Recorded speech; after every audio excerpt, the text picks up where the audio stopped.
Bismillahirrahmanirrahim. Assalamualaikum warahmatullahi wabarakatuh. Salam belajar kepada saudara-saudara semua dimanapun Anda berada. Semoga kita selalu dalam kebaikan dan selalu dalam perlindungannya. Perlindungan dari Sang Pencipta alam semesta raya ini dengan segala isinya. Kita semoga tidak pernah ditinggal oleh Sang Pencipta ini walau hanya sekedip mata. Baiklah, pada kesempatan kali ini kita akan membahas masalah lanjutan dari regresi ya, yang sudah kita pelajari di bab 3 ya. Awal-awal itu adalah regresi yang umum atau regresi yang biasa. Maka untuk halaman 80 ini ya, kita masuk 81 ya. Kalau 80 ini masih di kesimpulan analisis regresi dengan menggunakan variabel moderating pada video sebelumnya. Nah, untuk regresi model intervening ya, ini mulai halaman 81 merupakan lanjutan ya dari model regresi biasa. Nah, kalau kita memiliki gambar seperti ini ya, sebetulnya ini kalau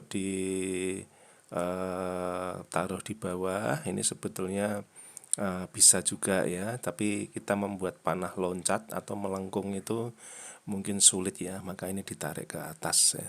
Sebetulnya sama ya, ini ditaruh di bawah jejeran begini nggak apa-apa, tapi nanti ini yang P1 ini dia akan loncat begini. Nah, pada prinsipnya sama. Nanti pada contoh kasus yang kedua, kita akan menggunakan dua variabel X ya, kemudian satu variabel intervening. Nah, kemudian kalau untuk video seri yang lain, kita tidak menggunakan SPSS, kita coba menggunakan tiga variabel intervening, yaitu nanti di sini ada gambar satu kotak, kemudian kita beri panah ke sini. Ya, nanti sehingga hipotesisnya akan muncul 10 ya, dengan dua variabel X, satu variabel dua variabel intervening ya, dua variabel intervening ini dan ini, karena ini nanti panahnya turun ke bawah. Jadi ada 10 hipotesis yang akan muncul. Kalau ini hipotesisnya masih sedikit ya, misalnya ini hanya, kalau ini kita beri simbol aja ya supaya mudah mengatakannya.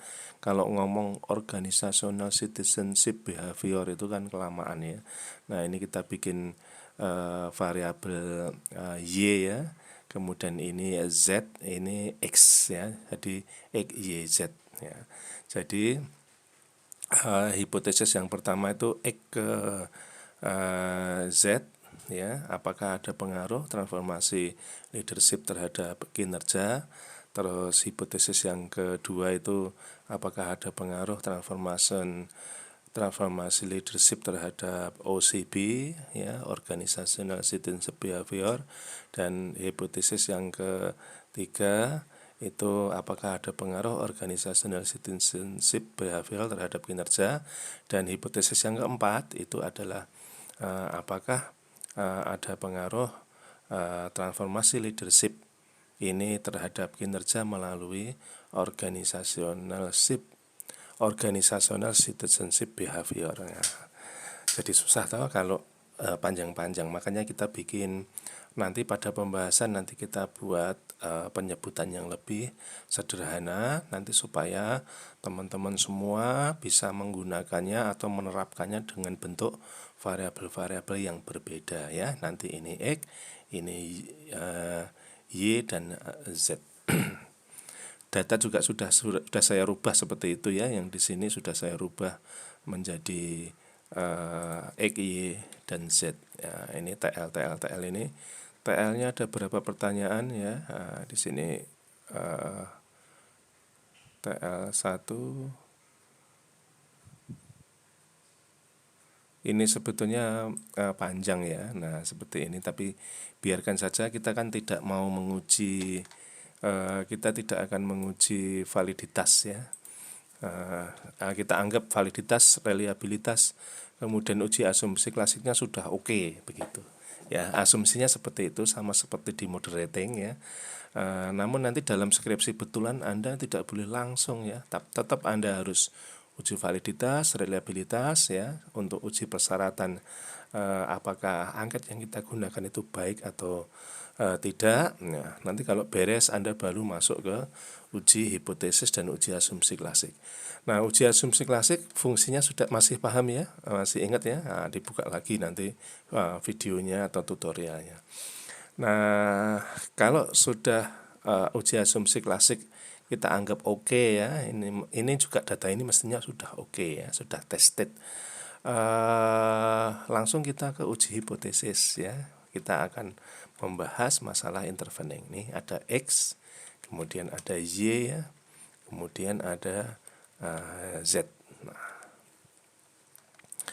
Nah, baik, data sudah siap, pengertian juga Anda sudah memahami. Nanti kalau mau cari-cari literatur atau bacaan lebih lengkap nanti silahkan.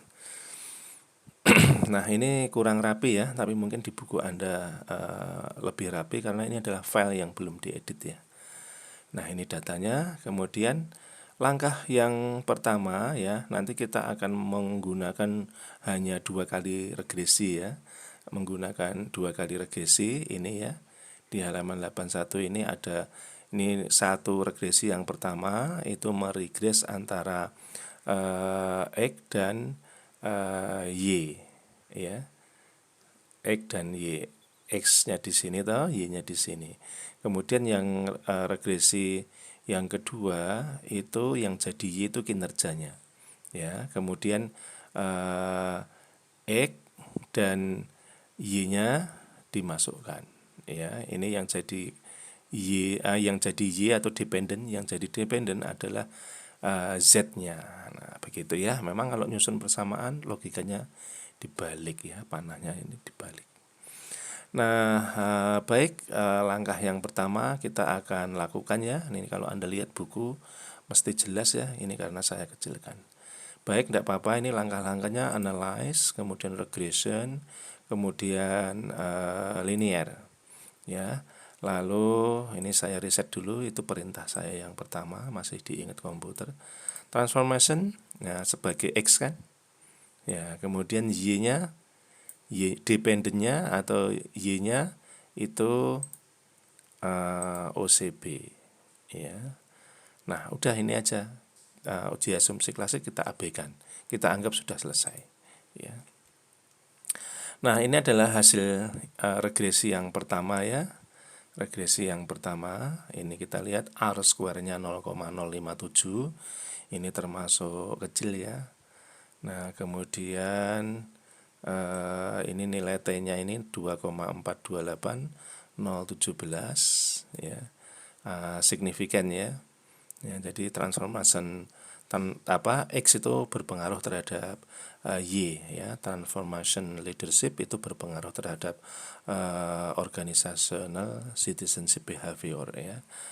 Nah, kemudian setelah kita regresi model yang pertama, lalu kita siapkan model yang kedua ya. Ini hasilnya sudah ditaruh di dalam Word di sini ya. Kemudian ini dilihat nilai koefisien regresinya ya. Nanti ada 2 ya, kalau di dalam buku ini menggunakan unstandardized coefficient B ya. Kalau saya lebih cenderung ke standardized coefficient. Nah, nanti ditanyakan kepada ahlinya kenapa kita menggunakan ini ya di dalam buku ini ya. Kalau saya sendiri ini yang membuat materi memang konsorsium ya, artinya banyak yang menyumbang ya, banyak yang menyumbang atau kontributor ya. Kontributornya ini kebetulan bukan saya ya, jadi saya hanya bertugas untuk menjelaskan bagaimana kelas online ini bisa diwujudkan ya. Mohon maaf untuk penyimak video saya yang di YouTube yang di luar perguruan tinggi kami ya, jadi sedikit cerita ya, tapi kalau nanti Anda mau minta bahan-bahannya saya perbolehkan. Nah, baik, ini yang kedua, kalau ini cenderung menggunakan unstandardized beta ya untuk menyusun persamaan seperti regresi biasa. Namun kalau saya nanti cenderung untuk menggunakan yang BETA ya, yang di sini ya untuk menyusun persamaan. Nah, kemudian nanti akan kita gunakan dua versi gambar ya, supaya ini kita ambil positifnya, Anda jadi memiliki wawasan, dua wawasan ya. Nah, baik, lakukan regresi yang kedua ya, lakukan regresi yang kedua. Oke, analyze regression linear. Kemudian ini kita keluarkan semua ya, di reset aja. Lalu kita cari transformation leadership ya, kemudian OCB kita jadikan temannya ya. Kemudian yang Z, ini kita gunakan jadi dependent sekarang ya. Oke, nah ini adalah muncul persamaan yang kedua ya, sebagaimana perintah yang di halaman 81 ya. Nah, kita kembali ke sini. Nah, ini juga sudah diberi penjelasan di dalam buku ini, sudah jelas. Nah, lalu hasilnya ya, hasilnya sama ya. Ini transformational leadership atau X, kemudian langsung ke OCB ya, langsung ke kinerja ya. Nah, nanti kalau kita menggunakan gambar ya nanti akan lebih jelas ya. Jadi ekstra ke Z ya, X ke Z itu tidak signifikan ya. Tapi yang OCB ke Z itu signifikan ya, signifikan.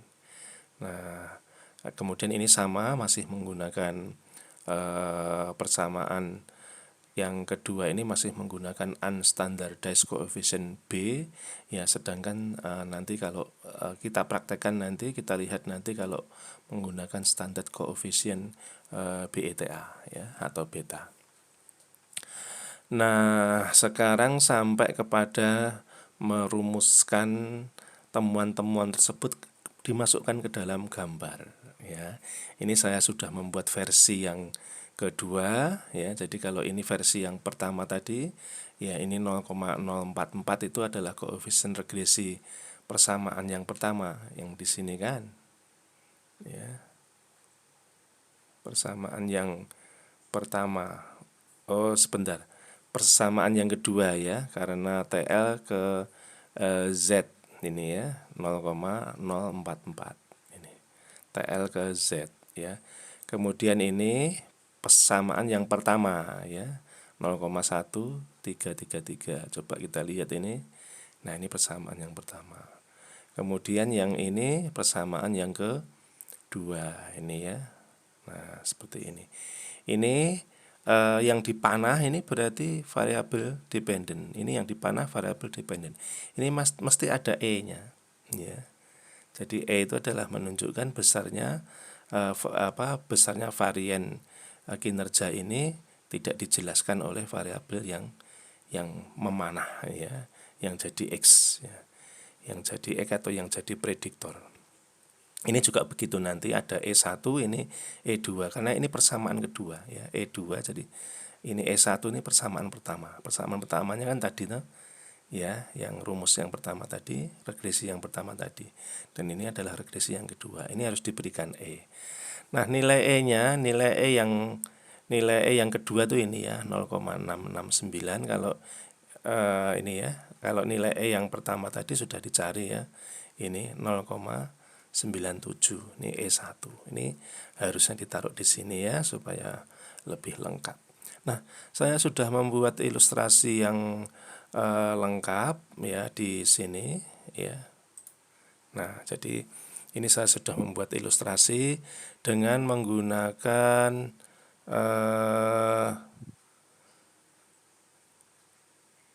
unstandardized yang BETA ya, yang BETA.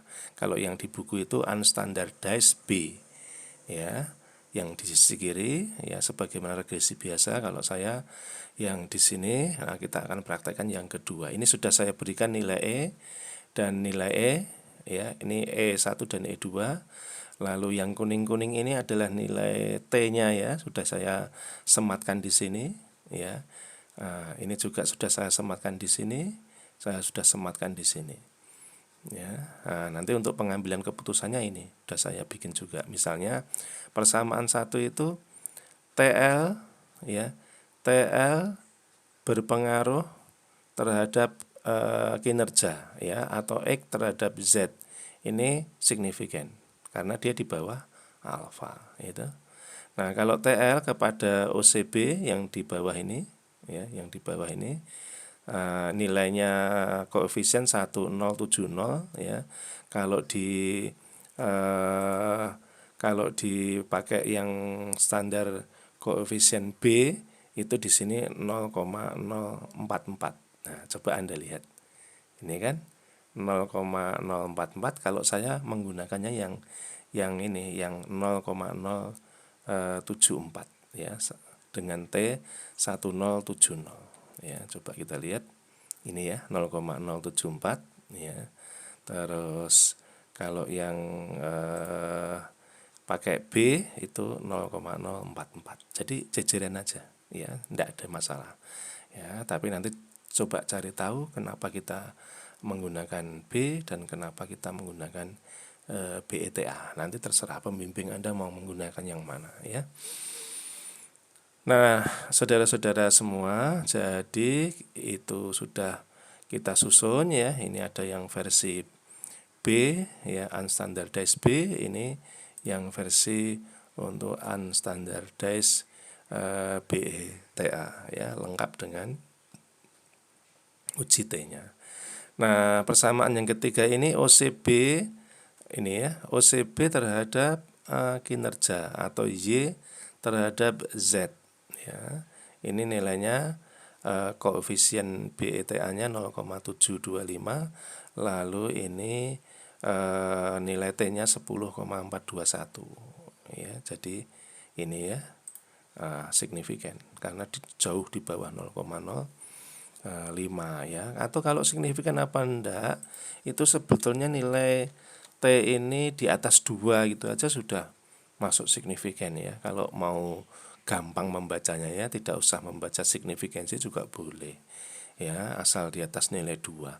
Tepatnya itu sebetulnya asal di atas nilai 1,960 ya, cuma kan mengatakannya terlalu panjang ya, maka diambil aja 2 gitu. 1,96 kan ya mendekati 2 ya. Nah, kemudian yang persamaan yang total ya, persamaan yang total itu artinya X ke Z ya melewati Y ya, itu nilainya berapa ya, nilainya itu dikalikan aja ya, ini dikalikan ini ya, 0,238 dikalikan 0,725, 0,17255 itu besarnya jalur ya, besarnya nilai jalur P2 P3 ya. Nah, kemudian kalau besarnya total berapa? Total efeknya rumusnya ini ya, persamaan 1 plus persamaan 2 dikalikan persamaan 3. Itu artinya persamaan satunya ini ya 0,074 ya. Terus ditambah ya, ditambah ini dikalikan ini ya. Sebetulnya ini tuh 0,17255 sama dengan 0,24655. Jadi total efeknya itu ya, total pengaruhnya 0,24655. Nah, kalau yang di sini sudah ya tadi ya, jadi ini adalah 1 min R kuadrat ya. Jadi akar 1 min R kuadrat ini untuk mencari nilai E1 ya. Ini rumusnya sama dengan SQRT ya, square root ya, dalam kurung 1 dikurangi 0,05 ya. Nah, ini juga begitu ya, square root 1 dikurangi 0,557. Ini kalau kita lihat di sini ya, ini rumusnya ini ya. Ya, akar 1 dikurangi 0,05 Maaf ya, saya tadi ngomongnya ada kuadratnya karena salah membayangkan rumus untuk mencari N dari satu populasi. Itu harusnya ya ini probability-nya dikuadratkan ya. Nah, baik saudara-saudara, jadi itu yang bisa kita pelajari ya di dalam analisis regresi intervening. Lalu kesimpulannya apa? Dari sini sebetulnya kesimpulannya itu X itu tidak berpengaruh langsung terhadap Z ya, karena tidak signifikan ya, karena tidak signifikan ya, dan besarnya jalur X ke Z itu memang kecil ya. Nah, sedangkan kalau melalui Y ya itu nilainya menjadi lebih besar ya. Misalnya ini kan 0,17255 ya dibandingkan dengan 0,074 kan lebih besar yang K ya apa yang lebih besar yang melalui Y ya, melalui Y. Nah, tapi nilai T-nya ini ya, nilai T-nya itu nanti bisa dicari ya. Nilai T-nya itu nanti bisa dicari. Yang jelas ini nilai T untuk yang langsung itu tidak signifikan. Ya, sedangkan nilai T untuk yang tidak langsung melalui Y dulu, nanti Anda ikuti buku panduan ya, ini bisa dicari dengan Sobel, atau Anda bisa masuk ke web ya yang bisa mengisi Sobel secara otomatis. Anda tinggal memasukkan besarnya koefisien ya. Kalau ini yang dimasukkan koefisien B-nya ya, sedangkan dan R-nya ya, dan R ya, koefisien R kuadrat atau determinasinya ya, sama ya sebetulnya. Nanti akan ketemu ya. Nah, nanti terakhir itu akan ketemu nilai T-nya itu signifikan apa tidak ya. Nah, itu saudara-saudara singkat ya. Nanti kalau kita praktek yang kedua sudah saya siapkan nanti ini ya, model regresi yang kedua. Nanti kita akan berlatih di video yang kedua variabel intervening dengan menggunakan SPSS. Terima kasih. Assalamualaikum warahmatullahi wabarakatuh.